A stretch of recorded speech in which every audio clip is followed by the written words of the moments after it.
When you are feeling the pressures of life, there's a few different ways in which you can frame your approach to life, your understanding of who you are and what you're doing and your intention behind living the life you're living.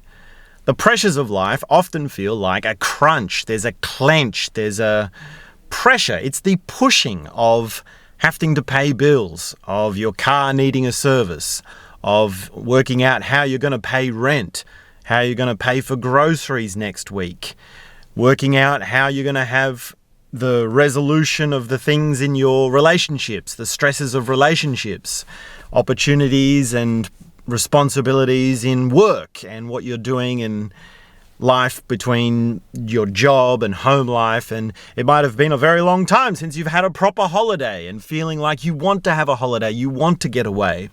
So before we go any further, I need your help. Please do leave me a comment. Subscribe to the channel. I'm trying to grow this channel.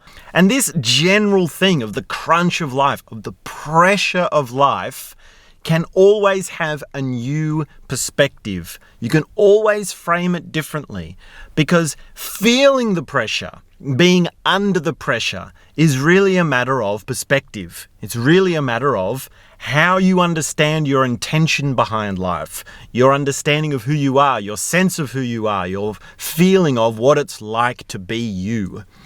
Now, here's an example, or here's one thing that can help to open up this perspective. You can always quit.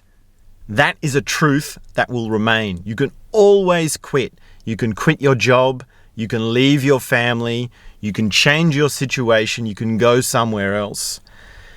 Now, in a lot of countries around the world, in most countries around the world, there are even institutions that allow for this for short-term and even long-term opportunities, chances, possibilities, which is where you go and you learn to meditate. You say, okay, I'm going to go and do a 10-day meditation course, and for 10 days I will literally be doing nothing.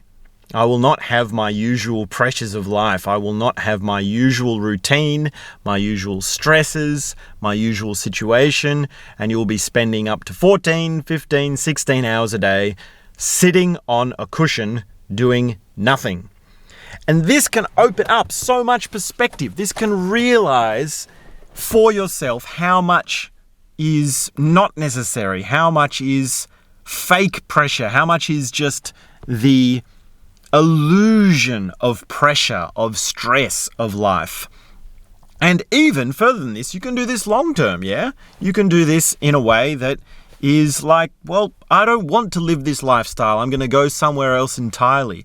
And if you go overseas, guaranteed, if you go overseas and you meet enough people, you will sooner or later meet someone like this. And talking to someone like this can give you a lot of perspective. Having a conversation with them and asking, what are you doing with your life?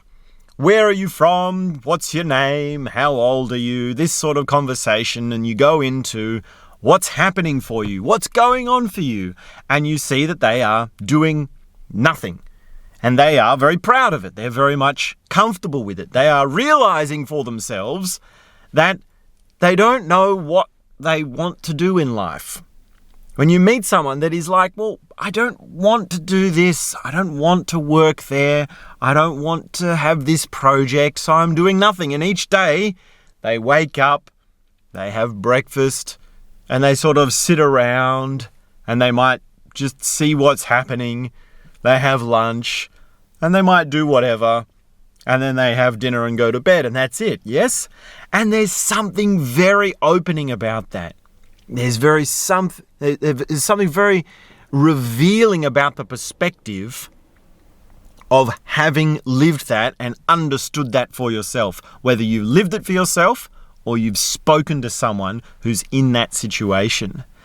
Now, when you go back to your life after a 10-day meditation retreat or after being overseas and talking to someone who's doing nothing, you see that these pressures, these things that you're doing, are things that you don't have to contend with. You can always stop them.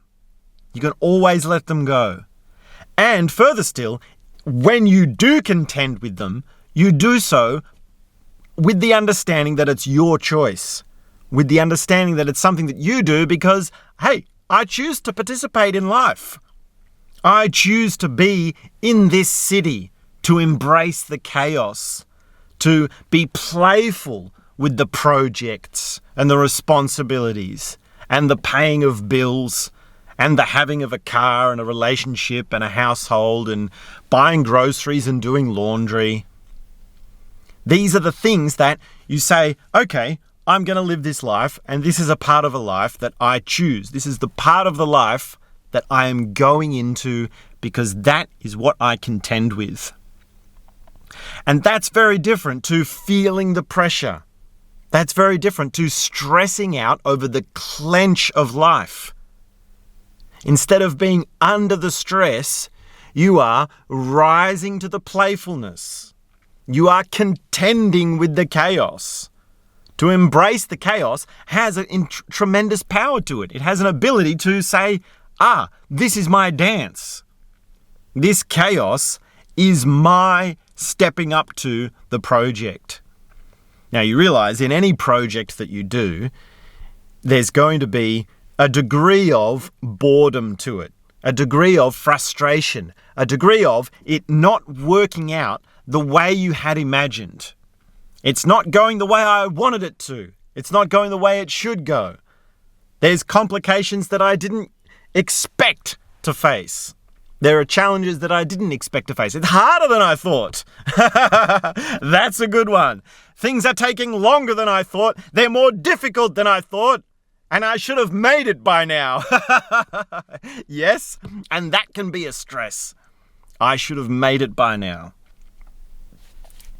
When you reframe this perspective, when you're rising to this challenge, you see that, I'm going to do this and I'm going to continue on with this and I am committed to this project because that is what I have chosen to do.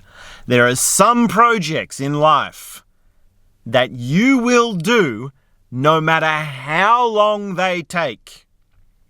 And it's very easy to understand that when you've done nothing.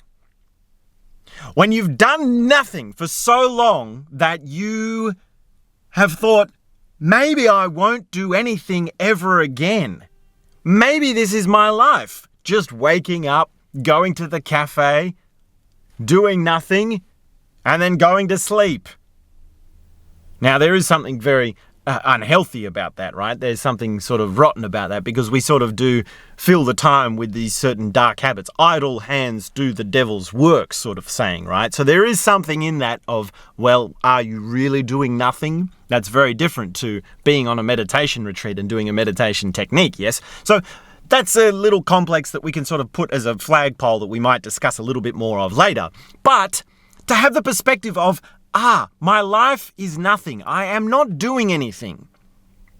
I am going to do this project because I know this is what I want to do. And I'm going to do it no matter what because that's who I am. Because that's the life I chose for myself. And I'm going to do it even if it takes a lifetime. Even if it never happens. Even if I never make it. I'm still going to do it because doing it, this project, rising to the challenge, is my choice.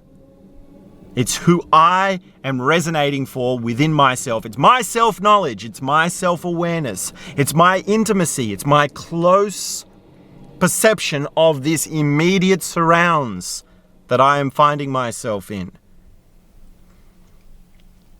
So that's a little bit about rising to the challenge and reframing this thing of the stresses of life. Before we go any further, I need your help, which is that I need some interaction on this video. I want to know what you think about your understanding of the stresses of life. Please subscribe to my channel. I am trying to create this channel along with my online courses and all my other many projects and music and things. And you see that this is the exact thing that I'm talking about, yes? It's worth me sharing this message even if there's no one watching, even if there's no one engaging. And now I hope there's people engaging because I'm trying to get through to real people. I need to know someone is real on the other side of this. I need to know that someone is hearing what I'm saying, hearing this message, communicating. Yes, I'm all about this humanity. So please do interact with this channel. Subscribe to the channel, and I will be back very soon with the next message, with the next talk. Stay tuned.